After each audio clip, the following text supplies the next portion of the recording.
Hi, everyone, and welcome back to What's Your Skincare Routine with LeAura Luciano. And if you're watching on YouTube, welcome to my channel. Today, I want to talk about one of my favorite topics, festival season. So, whether it's Coachella, Stagecoach, Bonnaroo, Lollapalooza, or even Pokemon Go Fest, it all counts, especially if you're outside, vibing, and running on pure energy. That's what festival season is all about. So, in this episode, I want to share some tips not just about surviving, but also slaying festival season, no matter what your fest is. So, I've attended many festivals, whether they're short fests or longer ones over the course of multiple days. I've attended Lollapalooza, Coachella, Gov Ball, and many others. But sometimes just the prep can be really overwhelming and you might forget a few things. And I want you to learn from my mistakes and things that can make you a little bit more comfortable, keep you safe, and also just improve your overall experience. So, with that, let's get into it. Okay, starting with the essentials, the first thing I want to talk about is your day to night transition. So, if you're planning on enjoying a festival from the morning through the evening, you'll want to be aware of not just the temperature going up to the high point in the day and then dropping at night, but also any other weather situations that can happen from rain to wind conditions. So, here are a few things that you'll want to make sure you think about. Of course, these are specific to each festival. You're going to want to look at the weather, kind of study up a little bit and plan ahead. That's the name of the game here. The first thing is we're going to want to think about layers. So, even if you're in the desert or a breezy city park, the temperature will absolutely drop at night. And you might want to pack a packable puffer vest or even a little bomber jacket, which is super on trend and can absolutely be your best friend. And this is one of those things that can be a little bulky, but I love the ones from Uniqlo. They're super packable, also can kind of double as a cushion or a pillow when they're all folded up. And it's just a great idea to have if you know you're going to be somewhere where the temperatures really drop at night and it is going to get chilly. Next, and I almost would have put this first, but it's very obvious. So I'm putting it at number two. You can't play about sun protection. So SPF is an absolute must. And you need to remember to reapply, right? So, what I love are the stick versions for touch ups. And for additional sun protection, I like a physical block as well. So that means a wide brim hat. So you are protecting your head and maybe even around your face a little bit with physical protection, but then also sunglasses, even a little cute bandana if you want, or scarf. And that can also double as a neck protector or dust protector as well. So just keep those things in mind. Sometimes there are really small items that will pack up really easily, but you just don't want to forget them once you've already left and made your way to the festival. The next thing is all about hydration and also powering up. So, oftentimes at festivals, there are hydration or water stations. And basically, you're going to want to keep refilling your water bottle and also just be mindful and check on the type of water bottle you're allowed to bring in. Sometimes you can only bring the plastic ones. Sometimes it doesn't matter. Sometimes you can bring in a sealed water bottle from outside. It doesn't really matter as long as you're able to have access to water. And I just think being prepared to refill throughout the day at the hydration station is really helpful.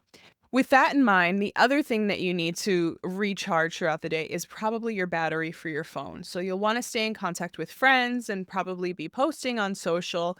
Before you leave, make sure it's fully charged. Make sure the cord or the cable that you're using works because I've definitely had that happen where I brought a cord that I've had and it just decided it's not working anymore. Just give everything a little test. Make sure the battery's fully charged. Make sure the cord charges your phone, all that good stuff, and you should be good to go. Now, you can bring more than one external battery, and even more so if you're going live during a concert, you're going to need that backup battery, and that's a whole other thing to think about. So, you might want to get a bigger one that charges for more hours.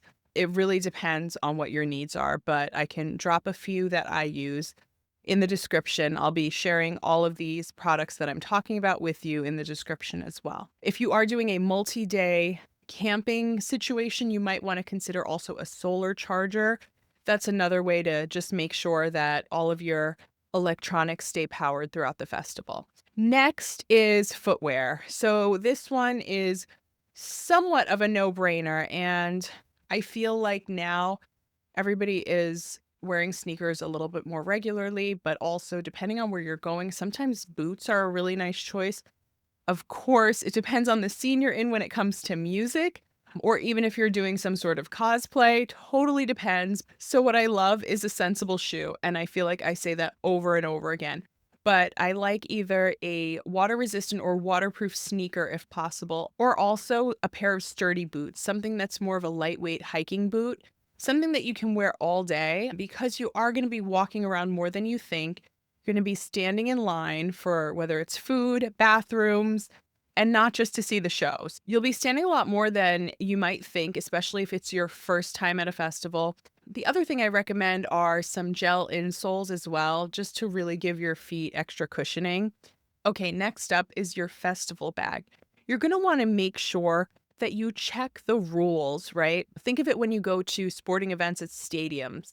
There's a lot of rules about clear bags. Each festival is different, so it's not necessarily a one size fits all. Some backpacks may be okay, smaller backpacks may be okay. Some maybe tote bags are okay up to a certain size, but they usually spell that out really clearly on the parts of the websites that are like the FAQs or just things for general admission. Because the worst thing to do is feel like you are totally prepared, and then when you get there, you've got to chuck something. So next up, here's what you're going to want to make sure that you include in your bag. This is like almost the bare minimum, in addition to the other things that I mentioned.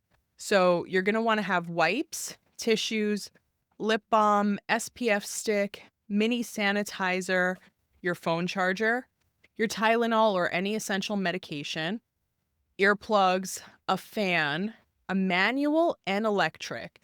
And I know that sounds like it could be a little bit much, but just in case that electric fan dies, a hand fan really works wonders sometimes. And also, just for bonus points, some blotting papers, just in case you want to suck up a little of that oil on your skin before taking photos or just want to feel a little less greasy throughout the day. Okay, so before you head off to the festival, I'll be posting my festival checklist in the show notes and the description below. Remember to hydrate, pace yourself, and protect your skin.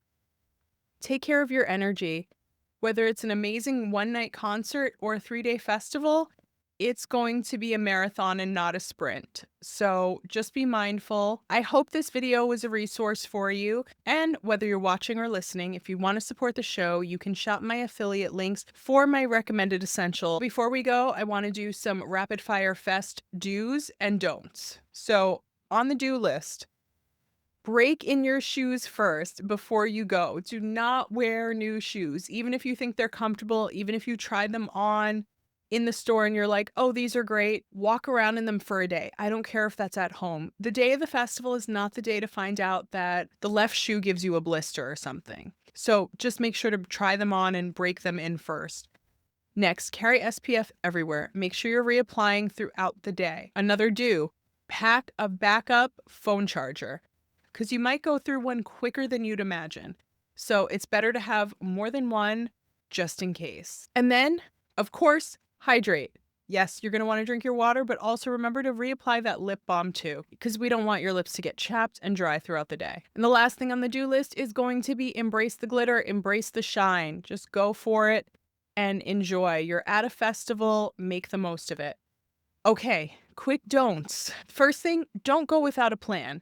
You can't show up whether you're meeting up with friends. Figure out what you're doing, who you want to see.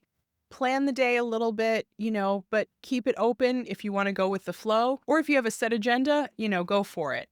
But make sure you have a plan. Another don't skip meals or hydration. It's so important to be hydrated throughout the festival so that you have your energy levels up and you're fully powered up yourself and you can really make the most of your experience. And of course, don't forget your glow. You have plans probably for some time about attending this fest, whether it's a concert, a full-on festival, whatever it is. Make sure you enjoy yourself. Make sure you really try to make the most of it. Even if you're outdoors and it does rain, that's why I said pack a poncho so, you can be out there, you can be still enjoying. And with that, I want to say thank you so much for joining me today. I hope these tips are helpful as you plan ahead and enjoy your festival season. Make sure you take advantage of my checklist, but also some product recommendations I have for you. And with that, be safe and stay glowing.